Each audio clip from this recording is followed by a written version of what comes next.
Hey everyone, welcome to Facebook Live. I'm Christina Ariola, the books editor here at Bustle, and I am here with a very special guest, Theresa Caputo, the Long Island Medium, and the author of Good Grief, Heal Your Soul, Honor Your Loved Ones, and Learn to Live Again. Congratulations on the new book, and thank you for being here. Thank you for having me. I'm so honored that you took the time to read it and are sharing it with your fans and mine. Yeah, I loved this book. I was lucky enough to read an advanced copy. It just came out on Tuesday, so go buy it now. Can you tell us a little bit about what this book is about and why everyone should read it? Good Grief, the reason why I wrote it was because what I learned was that people, no matter how long someone is gone, we have trouble grieving. We feel like there's a right or wrong way to grieve. So the main thing about Good Grief is that grieving your loved one can be in a good way. It doesn't have to be in a negative way. And that what this book also gives you is permission to grieve on your own terms. So each chapter we go through the emotions of grief. We tackle some things, some lessons and things to help you through that, through those emotions. And look, you might get to a chapter, you might say, you know what, I'm not angry. I don't have anger. You can skip that chapter and go on to something else. But after each chapter, I give you a healing moment. Yeah. Either something to journal about, write about in your journal, or actually go out and do something in memory of your loved one. Yeah, and I loved those healing moments. I thought it was just like such an easy and fun way to kind of just get out there and kind of get back into the world in a healthy way while also being, cognizant of your grieving. It's not something that it goes away, and I think that you definitely made that clear. And you know what else too is because people tend to use the word closure, and closure is so final. And what I've learned from Spirit is that we live on, our souls live on. So there is no closure. I feel that grieving in a good way and healing gives you peace. Yeah, absolutely. All right, so we definitely want to answer a couple more questions about this book. So we're going to play a little game. Uh-oh. It's called So True, So False. Okay. So I'm going to ask you some questions, and you're going to answer, is that so true or so false? And maybe talk a little bit more about it. Sure. And if you're a fan of the Long Island Medium and you want to ask your own question, please feel free to leave that in the Facebook comments. We're going to be taking questions from fans as soon as we're finished with this little game. So definitely leave your questions. I think we both really want to hear them. Awesome. So true, so false. Oh, God. The pressure. Question number 1. Being angry is natural to the grieving process. Maybe it might be like a little in between. You have to understand when it comes to an emotion, you can't tell someone how to feel. Yeah. That's the whole point. And, especially like if you lose the same person, you might be angry, but your sister might not be angry. Someone might be carrying a burden, but you might not be carrying a burden. There is no right. So I have to kind of go with this, like, it's so false, but it could be also so true for someone. It's your own emotions. And again, that's what Good Grief is about. It's about your own emotions. Okay, so if you feel angry, you shouldn't be upset that you're angry. If you don't feel angry, don't be upset that you're not angry. Exactly. Okay. All right, so cutting yourself off from family and friends is a healthy approach to cope with grief. Oh. So false. So false. That is, but you know what? Some people need to do that. Yeah. And I'm going to say that. Again, I think this is so false. It's not something that Spirit recommends, but if that's what you feel you need to do, and I say that because my aunt, we recently lost my grandfather, and her story is in Good Grief, where she did not want to, had a hard time attending holidays, birthday parties. So for almost 2 years, she didn't come to anything. And meanwhile, here I am putting out pictures of everybody, lighting candles, and, doing toasts to everybody. But we just respected. That's the main thing. Yeah. No, it's not right, it's not wrong. You have to respect the way someone is grieving. Yeah, and just because you're, putting out pictures and doing all this stuff doesn't mean that you're not sad. And, the same goes for her. If you're pulling away from family and friends and not attending things and you're depressed and you're beating yourself up and you're having a hard time living life, then no, you can't do that. But if you're just saying, you know what, I don't want to attend, I don't feel right, but yet you're honoring your loved one in your own way, then that's okay. All right. So if you're just tuning in, we are here with Theresa Caputo, the Long Island Medium. She just wrote a book called Good Grief, and she's answering some questions for us. So next question. Meditating can help people manage their grief. I'm going to say that's so true. I think meditating is good to manage anything in life. Grief, just everyday tasks. Meditating can be a form of prayer, but more importantly, it quiets the mind. And a lot of times in the grieving process and a loss of a loved one, our minds don't stop. Yeah. They constantly go over negative things, should have, could have, would have, and these emotions build up, and it's just a ball of negativity. So do you have, I mean, maybe some people don't really like to meditate. Is there any like other forms of meditation that you would recommend? Meditating could be just closing your eyes and just thinking or imagining your loved one with you when they were healthy. Meditating doesn't have to be, for an hour or prayer. It could just simply be just closing your eyes and thinking of your loved one. Yeah, so meditating on your own terms. Yeah, Don't get absolutely. stressed about it. that there's no Yeah. right or wrong way to meditate. Yeah. All right. So next question. This one seems a little obvious to me, but maybe you have a different take on it. Quitting your job can make the grieving process easier because it allows people to reset and focus on what's important. Quitting your job? Yeah. I'm just going to say that might be a little foolish. I don't know if that's close to true or false. Look, if you're unhappy, Yeah. there are many different things. If you're unhappy in your job to begin with, if you lose someone and you say, you know what? Life is too short. I'm not happy in my job. That's something different. But if you love your job and you're just so devastated by the loss of someone and you quit your job to sit home and eat bonbons all day and pints of ice cream, then no. Then no, yeah. Does that make sense? Yes, that makes sense, yeah. Yeah. Okay, next question. Talking about your departed loved one very often is important to help you cope with grief. So true. So true? Okay. Because when you talk about them, even if you start off with something, sad, or how sick they were, or maybe you were there watching them take their last breath, it's then going to turn into remembering something positive of before my mom got sick, we used to go shopping every Sunday, or we used to love to go to the movies every Wednesday night. So talking and then remembering the good times, I think sometimes also helps us forget about the negative. Yeah, definitely. Or the hard times. The hard times, And yeah. Spirit doesn't want us harping on those things because we're spending too much time beating ourselves up. Yeah. We can't heal. So you've mentioned spirit a couple of times, and for those who aren't familiar with your work or with your book, can you just explain a little bit about what spirit is? I refer to spirit as the soul of your departed loved one. So when we die, our soul leaves the physical body and becomes a soul, and then I refer to them as spirit. As spirit, okay. So next question, so true or so false, going through your departed loved one's things is beneficial to the grieving process. There's actually an entire chapter about this in the book, I believe. And I think that's so true. But again, on your own terms. You might just take a box and decide, you know what, I'm going to go through clothing first. You might say, I'm going to go through, old cards and recipes and pictures. Again, it's not too soon and it's never too late. Okay, so just do it on your own time when it feels because good. A lot of people also feel that pressure. They'll say, oh my God, I still have all of my mom's clothing and she's been gone 2 years. Okay, so maybe pick out your favorite pieces and keep a couple of pieces and then donate the things that maybe still had tags on them or that she didn't wear very often. Yeah. So you're not really getting rid of everything at once, but you do it as everything's a process. Okay. Just don't put pressure on yourself. Okay. Do a little bit at a time. Okay. What if you're kind of just like feeling the pressure kind of externally? Like maybe I should be farther along in the grieving process. Don't do that. Don't Who do says? that. Who says? Okay. Nobody. You can't tell someone. There's no guide to grieving, I guess. I use this as, and if you're a fan of mine, you probably heard me say this already.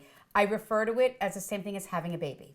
When we have a baby, everyone has an idea. Your mother-in-law, your parents, cousins, right? Everyone is telling you what you should and shouldn't do. Yeah. Some of them you take their advice, some of them you don't. But at the end, you do what feels right or your gut instinct. It's the same thing with grieving. We can listen to suggestions of what has helped people with their own grieving process, but you have to do what your gut tells you. Never veer from your intuition and your gut. All right. I feel like that's harder than it sounds, listening Absolutely, to your gut. Absolutely, it is. But that's spirit. I always say that's your little Jiminy Cricket. Oh, that's a good way of looking at it. Yeah. So if you're just tuning in, we're here with Theresa Caputo, the Long Island Medium, and we are talking about grief. She just released a book on Tuesday called Good Grief, so go out and buy it. And she's very kindly answering some of our questions. So true, so false. Exploring religion or spirituality can be beneficial to the grieving process. So true. So true. The reason for that is I never talk about religion. Everyone, it's a faith. Sometimes when we lose a loved one, we lose faith. It might not be in a religion, but also faith in ourselves. Okay. And then sometimes we lose our spirituality. So, maybe you were just spiritual, but maybe you weren't spiritual before. You were very religious, I'm a practicing Catholic, but I had to find a way of incorporating my spirituality with my faith. Okay. So true, so false. Keeping busy is beneficial to the grieving process. For some, so true. For some, that might be so false. For me, I have to be busy. I cannot be down.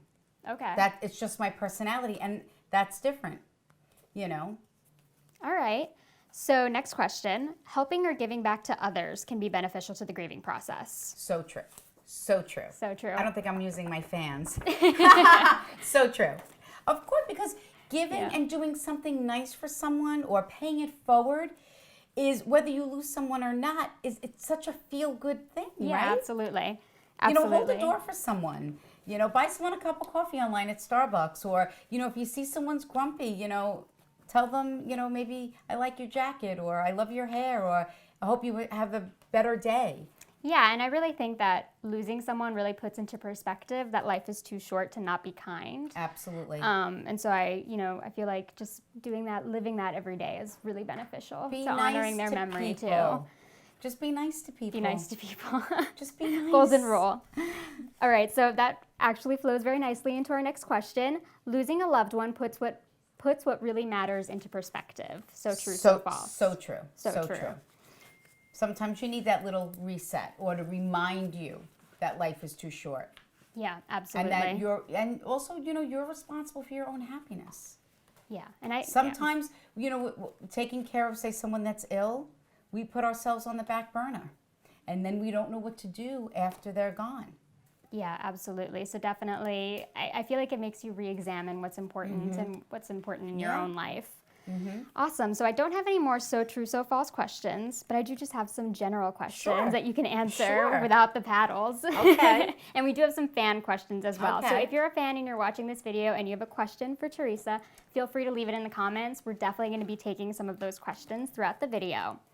All right, so grief is obviously something that you deal with on a regular basis. It's part of your job. And at times it might be difficult to find any benefits to grieving. But do you think that there are benefits to the grieving process? I feel like we touched on this a little. Absolutely. Yeah. Because if you're holding on to, say you're blaming someone, that then turns into anger, then that turns into resentment, and it's just destroying you as a person. How can you be positive? Yeah. You're just going to become this ball of negativity. Okay. And look, your loved ones live life through your eyes in soul form. So they're not missing out on all of these milestones in your life. So they want us to embrace life because they're experiencing it with us. Okay, so they don't want to see us sad or We're angry the ones that are sad. Yeah. They're not. They're not. Okay. I think we have a fan question actually. So we have not one, we have a ton of fan questions. Many fan questions. And keep asking them. So we have a question from Jay Franklin. He says, "Hi, Theresa. I have had visits from several family members. When I have said anything about it, I get laughed at. I really feel their spirit visited. Is it possible to actually have seen their spirit?" Absolutely. I refer to that as a visitation. You might see it on Long Island Medium or even in my books. I don't personally dream of my loved ones that have died, so that's something truly special. What happens is when we're dreaming and we see our loved ones as if it was real. Yeah. That is their soul showing you that they are okay, not wanting you to remember them sick and to let you know that they're with you. So it's a very special gift. You should embrace it. So it's not like a random occurrence or some sort of like anomaly, or do you think it has a meaning? Absolutely. Some people have them all the time. I just don't connect with spirit in that way. Okay. Everyone connects differently. Okay. So the book touches a lot on finding like a new normal after grieving. Would you mind explaining what that means, finding a new normal? Well, when someone passes away, you have to live your life without this person. Yeah.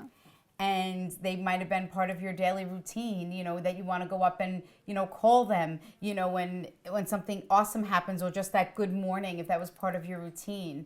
And, you know, you have to find something either new or different. It's like when you quit smoking, you change your routine. And I know, like, for my dad, you know, when his dad departed, he used to have breakfast with him every morning. So my dad, he's got a new group of friends that he has breakfast with. But he had to find, but he still has breakfast every day. But he had to find his new normal of, you know, and that's hard. You know, everyone eats breakfast, right? And you should be eating breakfast. Yeah. So, yeah, and I mean, there's nothing more devastating than like picking up the phone accidentally for the first time to call someone. You know, I really feel like finding ways to deal with that in a healthy way can be devastating but rewarding. Mm-hmm. Yeah, absolutely. But you have to realize picking up that phone doesn't have to be a physical thing. Think about it. Yeah, or you could just write it down, what you meant to say. Yeah. So we have another fan question. Adriana wants to know, do loved ones come to you in the form of butterflies? After my mom died, a monarch hung around my house for a couple days, then again on her birthday. She also had a monarch tattoo on her back. Oh, wow. That's amazing. Absolutely. That's a great story. It's the way you connect. You know, some people connect with butterflies, red cardinals, blue jays, rainbows, change. Could be a song on the radio. It's anything that happens around you that you might think, oh, well, that's odd, that's weird, that's a coincidence. Embrace it and say, you know what, that's a little hello from heaven. Oh, that's a good way of putting it, a little hello from heaven. All right, so in your experience, how does grief change as time moves forward, as like your life goes on? Does it become more manageable, or is that not always the case? I think for the most part, you learn how to live again, knowing that they're physically not here, but that when we do leave the physical world, we will be greeted by them, that we will see them again. Okay. So would you say, oh, we have another fan question. Chelsea wants to know, my religion says to avoid mediums and all witchcraft, in quotes, she writes. How do you work with that kind of stuff with being Catholic? I know my gift comes from God. I don't mean to talk about religion. You might believe in, you know, a Buddha, Yahweh. I have Buddhas in my house. I have statues of Saint Teresa. I've learned to incorporate my spirituality with my faith. And spirit always refers to that they're safe and at peace with God, and that there is a heaven. Yeah, hello from heaven. And this is what I do, is to help people. I don't know anything about witchcraft. I don't know anything about psychic powers, or I don't predict anything. Through any of my readings with spirit, they're not here to tell us what we should or shouldn't do with our lives, just simply validating the positive things to let us know that it's okay to embrace life. Yeah, absolutely. So what inspired you to write a book about grief? I mean, you obviously deal with this a lot, you know, in your job, in your day-to-day. So why did you decide to actually sit down and write a book about it? My fans in spirit. You know, I really listen to my fans, and you guys know that. You know, they were saying, you know, this is great. I receive all these messages, and I know that my loved one is okay, but I'm having a hard time embracing life. How do I do that? What do I do? Yeah. I have so much guilt. I have so much burden. What do I do? So have you heard from any fans already who have read the book and have already just... Anybody that has read the book is raving about it, how much it has helped them. And this is the other, I wrote the book to be a year-long process. You might read it in a month. You might read it in a week. It might take you 3 years to read it. Yeah, I read it in a weekend. Yeah, but I think it's also different. You know, the other thing too is that someone said it wasn't for me personally, but I know someone that could really use these tools, and now I know how to help them. Yeah, absolutely. Yeah. All right, so I think we have another fan question. So Clarissa wants to know, she dreams of deceased loved ones all the time. The thing I dream of always come to pass. Is that my loved ones forewarning me about things? Well, it depends on what that is. If you are dreaming of things and that they do happen, a lot of times they're milestones. If they might talk about a baby coming, somebody might be holding a pink blanket, or they might be talking about a graduation. It doesn't always have to be something negative. You know, there are also, it's just validating that they're present and that they will be enjoying all of these milestones with us. All right. And sometimes I just heard this, that if there is something, like if you wake up from a dream and it's like, oh my God, you know, I felt like or dreamt of a car accident, that doesn't mean that you were supposed to prevent it. A lot of times that's a gift from Spirit to say, it's okay, it was my soul's time to leave, not to, because we can't prevent certain things in life. Okay, so I think we have another question. We have a comment first from Elaine. She says she is dealing with stage 4 cancer. Theresa, you have taken away my fear of dying, knowing there is more to come on the other side. Thank you. I'm very sorry to hear that, but you know what? You never know.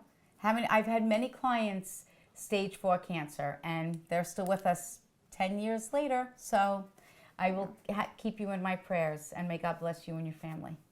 We have a question from Patty. She wants to know, how do you know when a loved one visited you in your dreams or it was just a dream?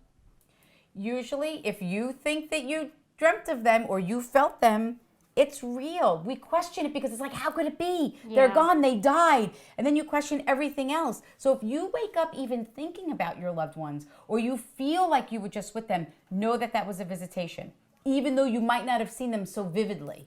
Okay, so if you never dream of your, deceased loved ones, if you never see them, if you never see any signs, should you be worried or? Well, don't be worried if you're not dreaming, but I guarantee you there are signs, you're just not putting it together. How many times people come for a reading and they're like, and the Spirit will say to me, tell them that they're missing the signs.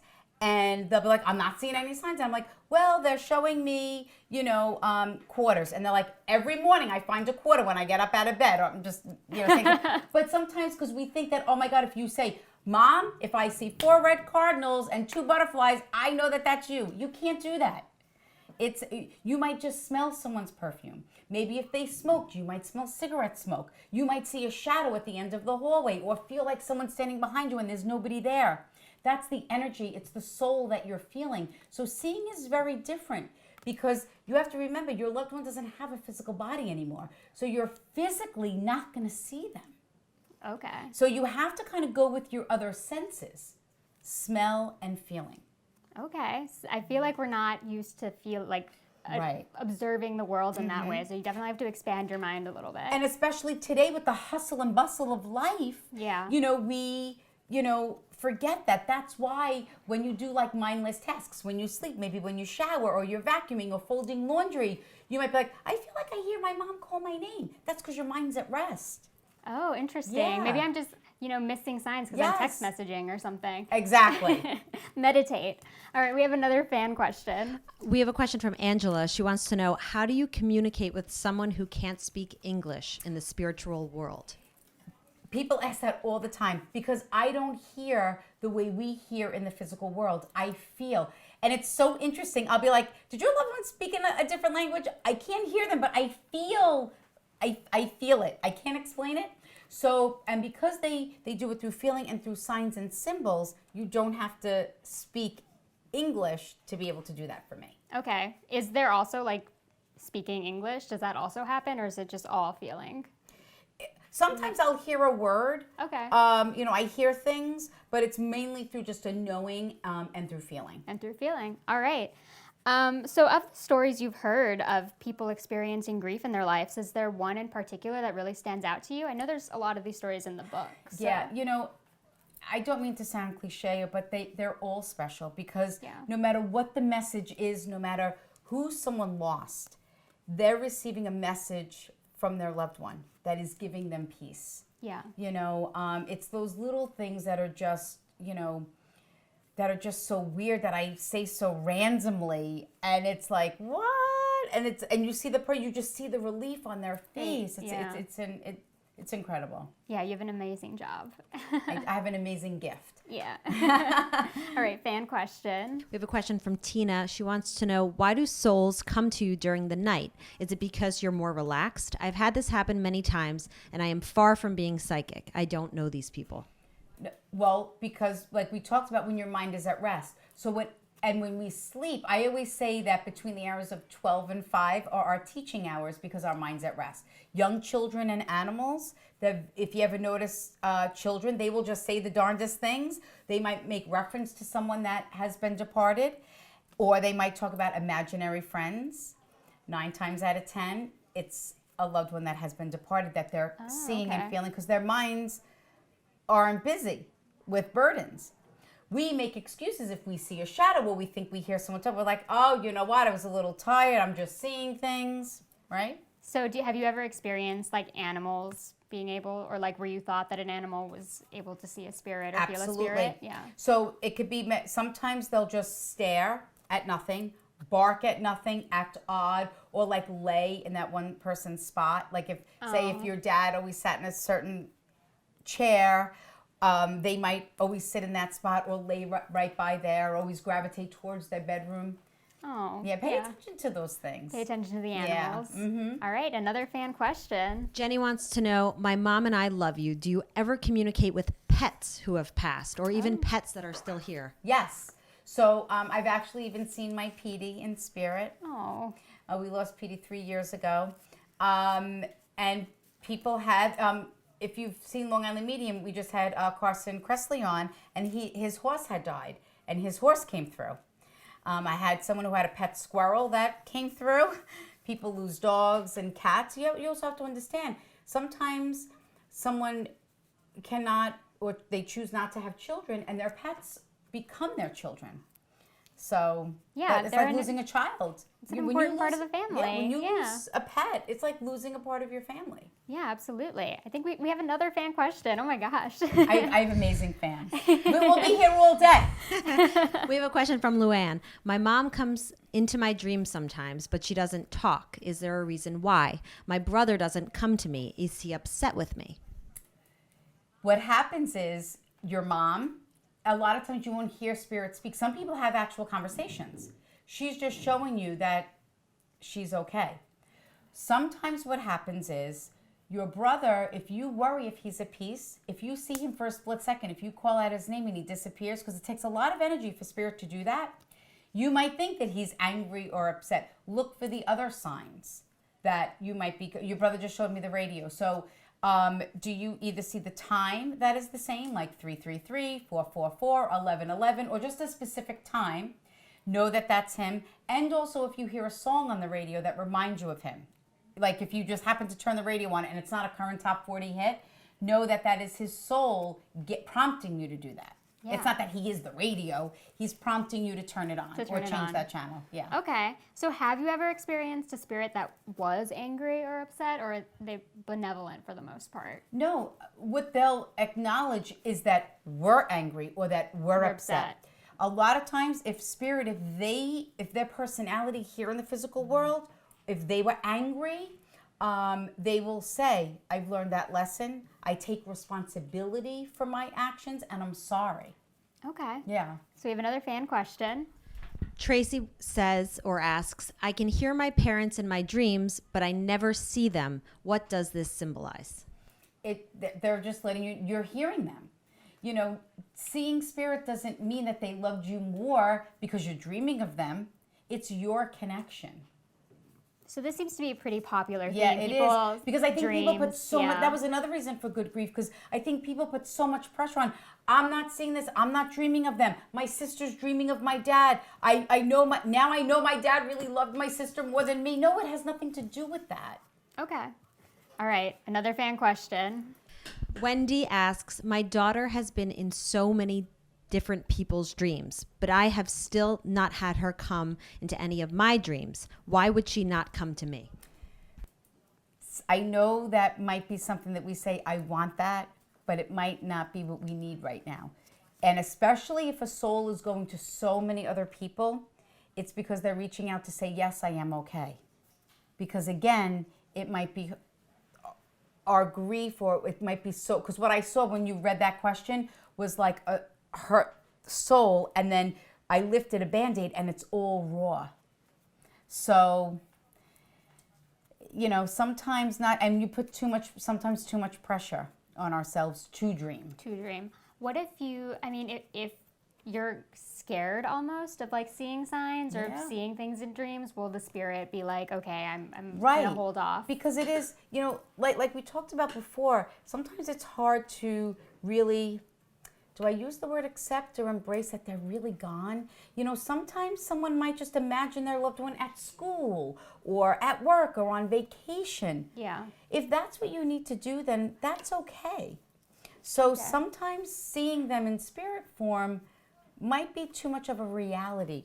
Does that make sense? I don't know. I don't mean to sound, of course it's a reality that they died, but you might still be doing other things to get you through the day. Yeah, absolutely. All right, so another fan question. Misty asks, my son looks up and says hi to nothing all the time. I lost my mother-in-law 2 days after he was born. Wow. Could he be seeing her? Absolutely. Absolutely. That's really sweet, his grandma. Yeah. We have another question from Jessica. She says, hi, Theresa. I love your show and am desperately trying to see you in Rochester. I am missing my friend dearly and wanted to know how you can differentiate between friends and a mom and dad or brother and sister that come through. Okay. So how spirit makes me feel, they will make me feel the bond and relationship that you shared with them. So say for a friend or maybe a cousin, but you thought of them as a sibling, they're going to make me feel that sibling bond. Okay.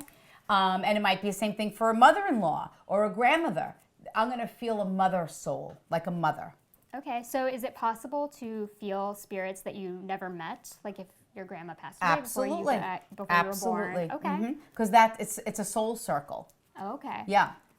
All right, so we have 2 more questions. So we're going to do a couple more fan questions and then we might have to wrap this up. But it was so fun being here with you. Yeah. So Kimba asks, hi, Theresa. I love your show and I'm desperately trying to see you in Rochester. Oh, we asked that one already. Right. So never mind. Amanda wants to know, I just lost my husband to esophageal cancer that June. What sort of sign should I look for that he is in my presence? Again, your relationship, anything that reminds you of him. And I think it's hard also. I just heard a voice, so I'm going to say listen for sounds. Maybe if you think that you hear someone call your name, if you hear the phone ring. Okay. Or I just saw the lights flicker, so they really didn't flicker. It was just what I saw. I was like, I don't know She's about like, wait, that. those lights didn't flicker. Look for things like that. All right, well, thank you so much for being here with us It's today. always awesome being here with you guys. It's You guys so are good to be amazing. here. Oh my God, I love having you here. And this is her book, Good Grief. It's amazing. Please go buy it. It was out on Tuesday. And you also have some in-person events coming up soon, right? I do. So check my website at teresacaputo.com. But I will be in Trenton, New Jersey this Tuesday, March 21st. Yeah, so if you want to meet her in person, head over to New Jersey and definitely head to your website. Yeah. I'm sure you're posting new events and stuff all the time. I might be at a city near you. Yeah, awesome. Well, thank you again for Thank being you. here. And Oh, thank you guys are so great. much Thank for you. tuning in. Thank you.